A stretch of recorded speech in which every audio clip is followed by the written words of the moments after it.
Hello बच्चों, स्वागत है आपका इस चैनल पे जिसका नाम है डेरिवेशंस ऑफ फिजिक्स। आज से हम स्टार्ट करने वाले हैं क्लास 10th का चैप्टर फर्स्ट जिसका नाम है chemical reactions and equations. Daily एक वीडियो अपलोड होगा इवनिंग में 7 o'clock, शार्प 7 o'clock। अब इस चैप्टर में सब पढ़ने से पहले, आगे बढ़ने से पहले सबसे पहले हम कुछ चेंजेस की बात करते हैं। आपने प्रीवियस क्लास में दो टाइप के चेंजेस पढ़े होंगे और ये चेंजेस कौन कौन से थे? Physical change and chemical change. Physical change में क्या होता था, कोई न्यू सब्सटेंस फॉर्म नहीं होती है, बट केमिकल चेंजेस में न्यू सब्सटेंस फॉर्म होती हैं। इसका एक एग्जांपल देख लें हम कि हमने मिल्क में थोड़ा सा कर्ड अगर डाला तो एक रात या नेक्स्ट डे पे वो पूरा मिल्क जो है वो किस में कन्वर्ट हो जाता है? कर्ड में। अब उस कर्ड से आप वापस मिल्क नहीं बना सकते हो, तो यहाँ पे एक चेंज हुआ है, ठीक है। वो चेंज भी कैसा है? इरिवर्सिबल है, मतलब वापस नई सब्सटेंस से पुरानी सब्सटेंस नहीं मिल सकती, तो एक टाइप का केमिकल चेंज है। वेयर एज अगर हम एक पेपर लें और उस पेपर के दो टुकड़े कर दें, दो पार्ट्स कर दें, तो दोनों पार्ट होंगे तो पेपर ही, मतलब वहाँ पे किसी टाइप की प्रॉपर्टीज में चेंज थोड़ी हुआ है। आप दूसरे पेपर पे भी लिख सकते हो, फर्स्ट वाले पेपर पे भी लिख सकते हो। तो यहाँ पे जो चेंज हुआ है वो कौन सा चेंज हुआ है? Physical changes. हमारे यहाँ जो चैप्टर है वो है chemical reactions and equations. That means यहाँ पे जो चेंजेस होंगे वो कौन से चेंज होंगे? Chemical changes. अब कैसे पता पड़ेगा कि केमिकल चेंजेस हुए हैं या नहीं हुए हैं? तो यहाँ पे चार टाइप की चीज़ें हो सकती हैं जिससे हम ये पता लगा सकते हैं कि केमिकल चेंज हुआ है या फिजिकल चेंज हुआ है। केमिकल चेंजेस देखते हैं। फर्स्ट होगा कि हो सकता है कि स्टेट में चेंज हो जाए। स्टेट में चेंज होने का मतलब बच्चों क्या था? स्टार्टिंग में अर्थ पे वाटर तो था नहीं, स्टार्टिंग में तो अर्थ पे ओनली क्या थी? गैसेस थे, गैसेस के क्लाउड्स थे। अब उस टाइम पे ऑक्सीजन और हाइड्रोजन गैस भी बनी होगी, कैसे न कैसे हाइड्रोजन गैस और ऑक्सीजन गैस अपने एटमॉस्फेयर में आ गई। अब ये हाइड्रोजन और ऑक्सीजन ने गैस ने मिलके क्या बना दिया? वाटर। तो हाइड्रोजन गैस की फॉर्म में थी और ऑक्सीजन भी गैस की फॉर्म में थी। आज भी ये दोनों गैस की फॉर्म में ही हैं। इन दोनों ने रिएक्ट करके क्या फॉर्म किया? वाटर। और वाटर की स्टेट कौन सी है? लिक्विड है। तो यहाँ पे स्टेट में चेंज हुआ ही नहीं हुआ है। दैट मीन्स ये एक केमिकल रिएक्शन है।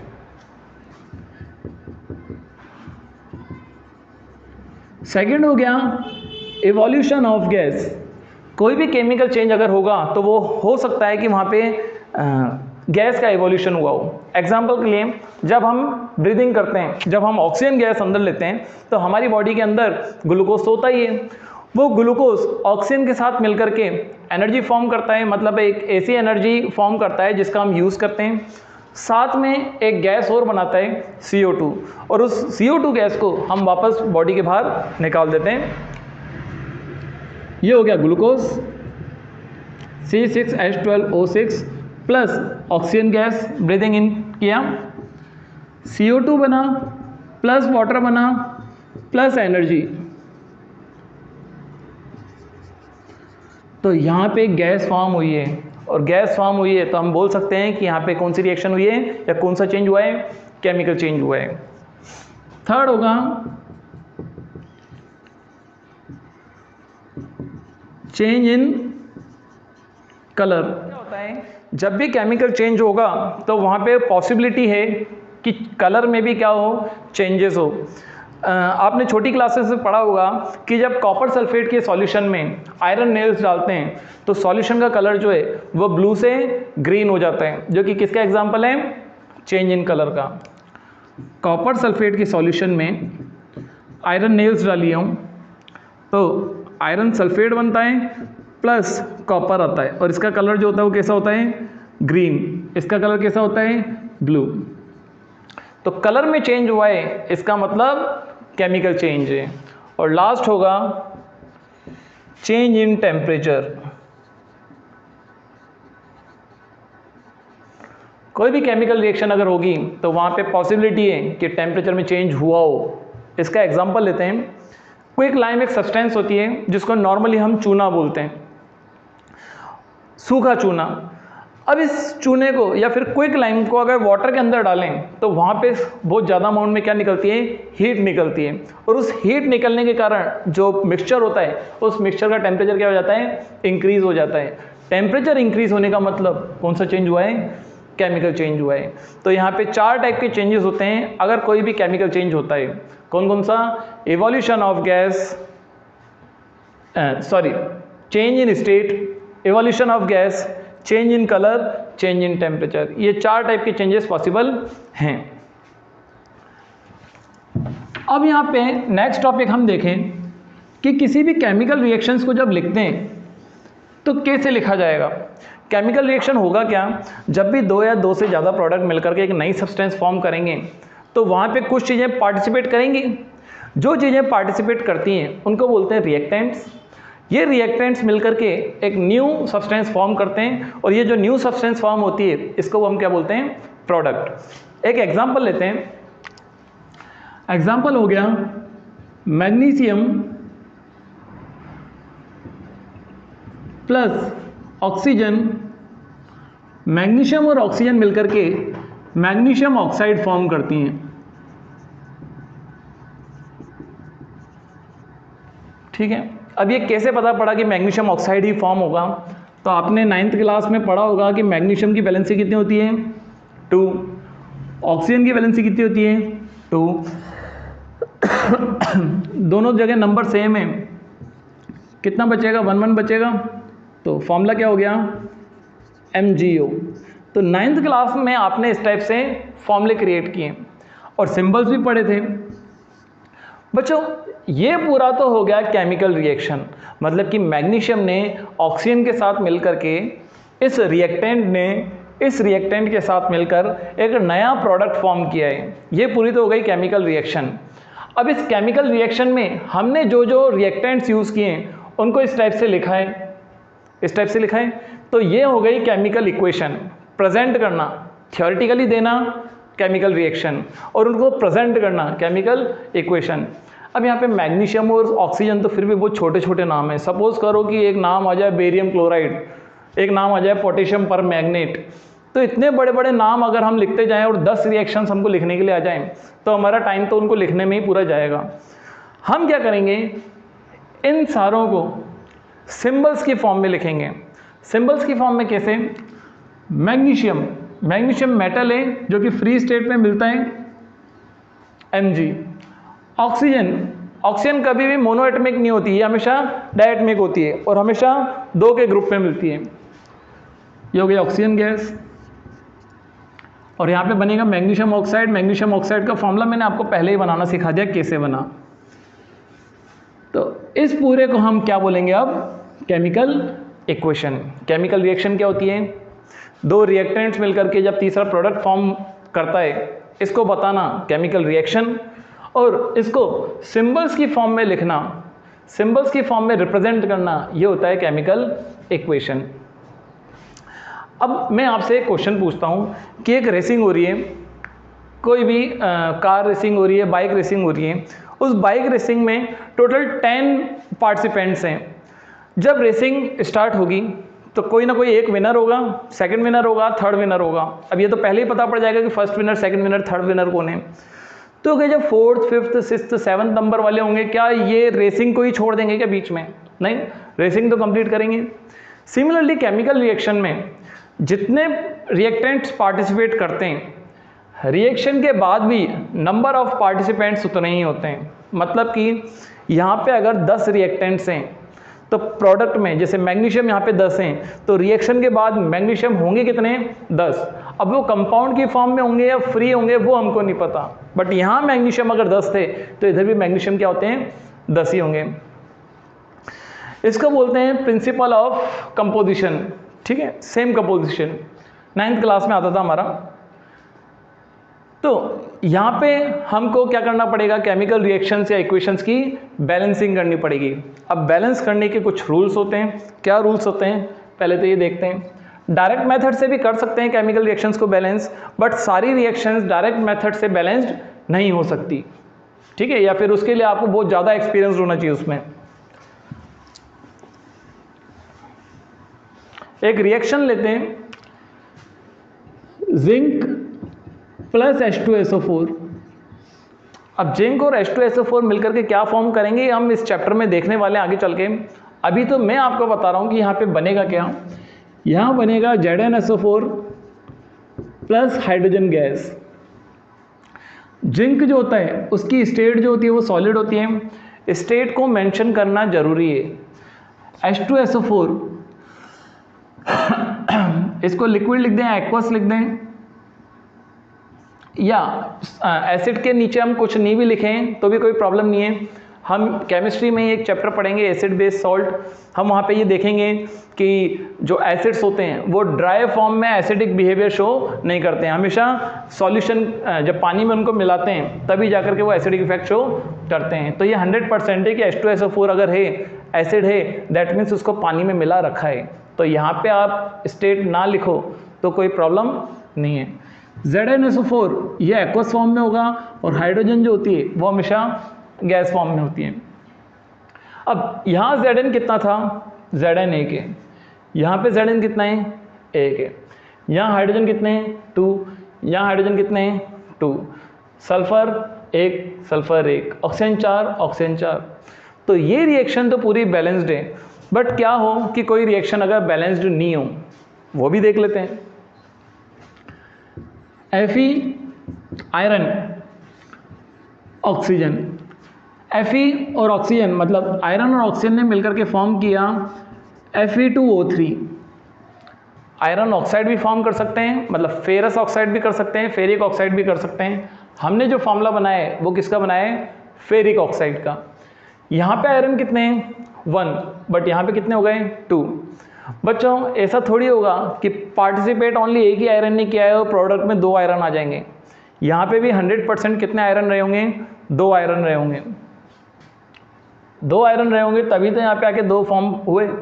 तो यहाँ पे आयरन लिख देते, कितने हुए, 2, आयरन 2 हो गए। बट ऑक्सीजन कितने हो गए, ऑक्सीजन यहाँ पे हो गए 3, यहाँ पे क्या हो गए, 2। अब 2 को 3 नहीं बना सकते, 3 को 2 नहीं बना सकते। तो अगर इसको 3 से मल्टीप्लाई कर दें और इसको 2 से मल्टीप्लाई कर दें, इसको 2 से मल्टीप्लाई कर दें और इसको 3 से मल्टीप्लाई कर दें तो ऑक्सीजन 6 हो गए, ऑक्सीजन 6 हो गए। बट अब आयरन वापस चेंज हो गया, आयरन अब कितने हो गए, 4। तो यहाँ पे हमको क्या लिखना पड़ेगा, 4। दिक्कत आने लग गई ना। अभी तो जिसमें ओनली 2 ही रिएक्टेंट्स हैं, एक आयरन है और ऑक्सीजन है, और अभी से ही हमको कन्फ्यूजन होने लग गया। यहाँ पे जब नंबर ऑफ रिएक्टेंट्स ज़्यादा होंगे या फिर नंबर ऑफ एटम्स ज़्यादा होंगे फिर क्या होगा। तो इसकी बैलेंसिंग के लिए हम देखते हैं बुक का ही एक एग्जाम्पल ले लेते हैं हम, आयरन की रिएक्शन वाटर के साथ।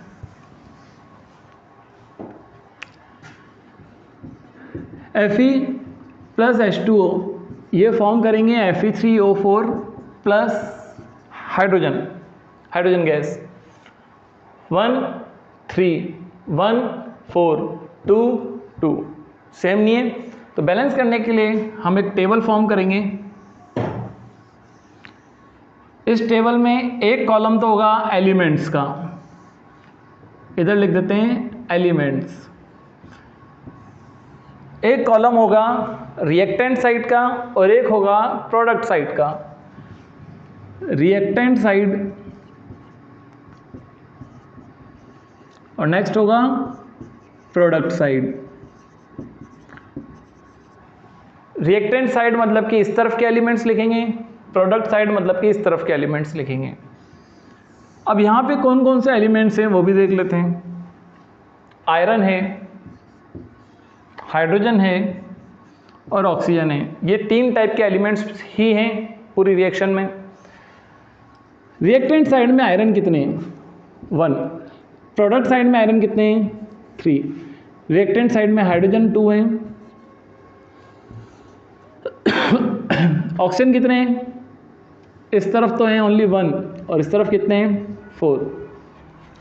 तो यहाँ पे सबसे पहला रूल क्या होगा कि सबसे पहले तो जो सबसे ज़्यादा अमाउंट में आप उसको बैलेंस करो। सबसे ज़्यादा अमाउंट में यहाँ पे ओनली 1 ऑक्सीजन है, यहाँ 4 है, हाइड्रोजन आयरन यहाँ पे 3 है, यहाँ 1 है। सबसे ज़्यादा अमाउंट में कौन है, ऑक्सीजन है।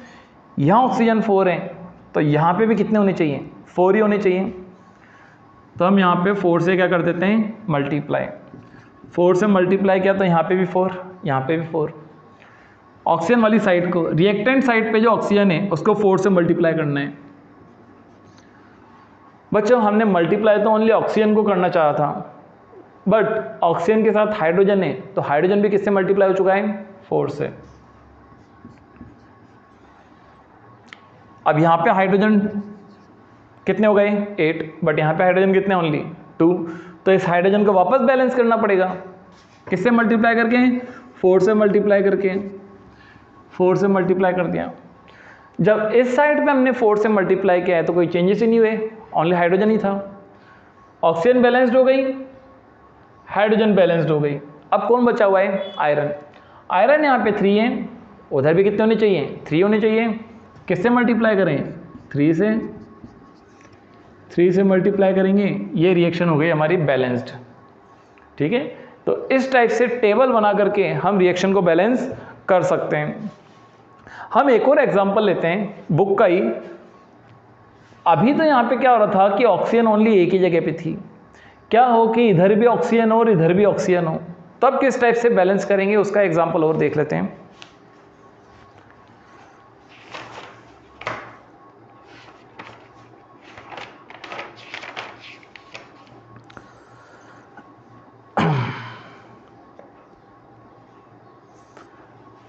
एग्जाम्पल है हमारा sodium hydroxide plus sulphuric acid, sodium sulphate plus water. Sodium hydroxide plus sulphuric acid, sodium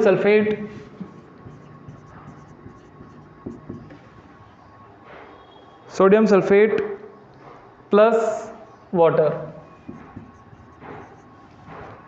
अब यहाँ पे भी टेबल फॉर्म करेंगे। बच्चों देखो, ऑक्सीजन यहाँ पे भी आ गई है, ऑक्सीजन यहाँ पे भी आ गई है, तो इस टाइप के रिएक्शंस को बैलेंस करने के लिए हम सबसे पहले तो टेबल फॉर्म करेंगे। एलिमेंट्स कौन कौन से हैं वो भी लिख लेते हैं।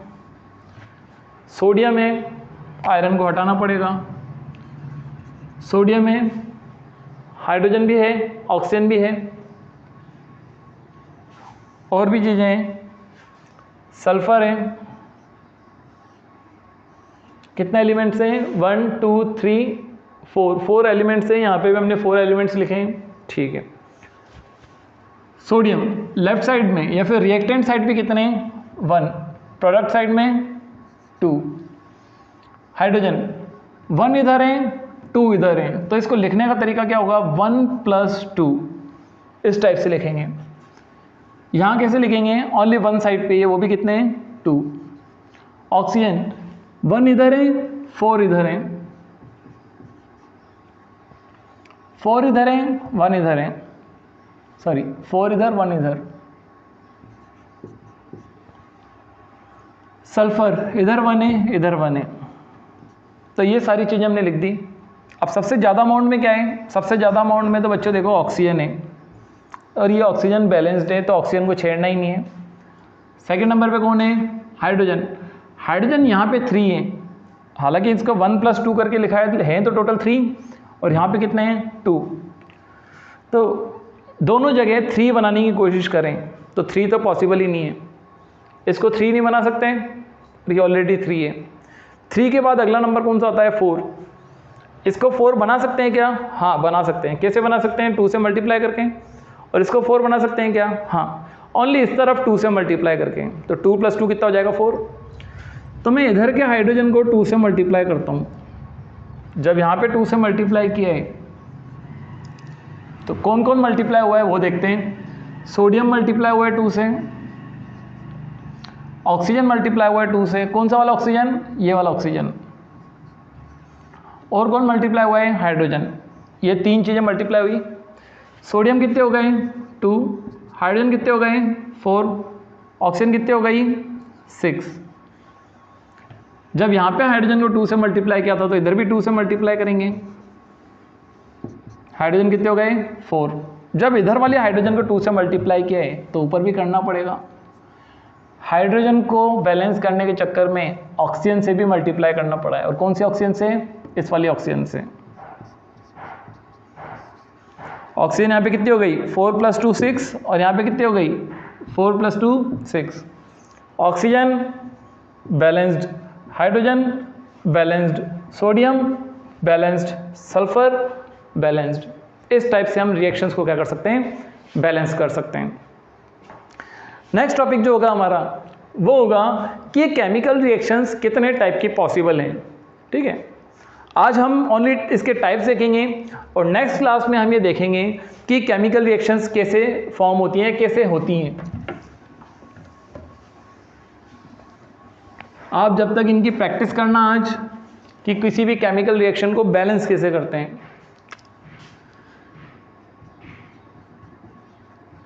Types of chemical reactions. First type होगा कॉम्बिनेशन रिएक्शन। नाम से पता पड़ रहा है कॉम्बिनेशन मतलब कि यहां पे 2 या मोर देन 2 सब्सटेंस जो हैं या रिएक्टेंट्स जो हैं वो कंबाइन होंगे। डिकम्पोजिशन, डिकम्पोजिशन मतलब कि डिकम्पोज होना या फिर ये बोल सकते हैं ब्रेक होना। यहां पे एक एलिमेंट होगा वो ब्रेक होगा।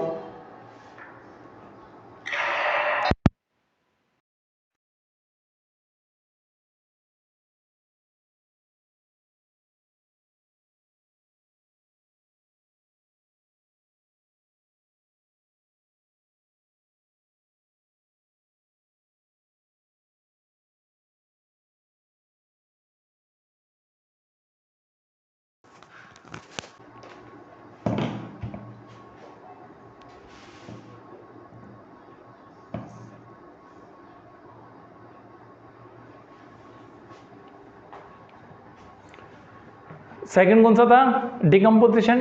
डिकम्पोजिशन का मतलब ये होगा कि एक सब्सटेंस का ब्रेक होना, मतलब रिएक्टेंट तो होगा एक लेकिन प्रोडक्ट हमारे ज़्यादा होंगे। थर्ड होगी डिस्प्लेसमेंट।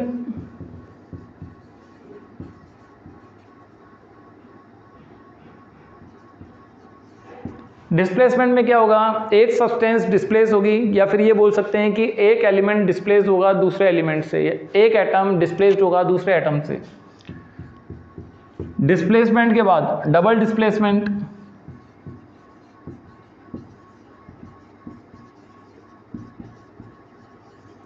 एंड लास्ट होगा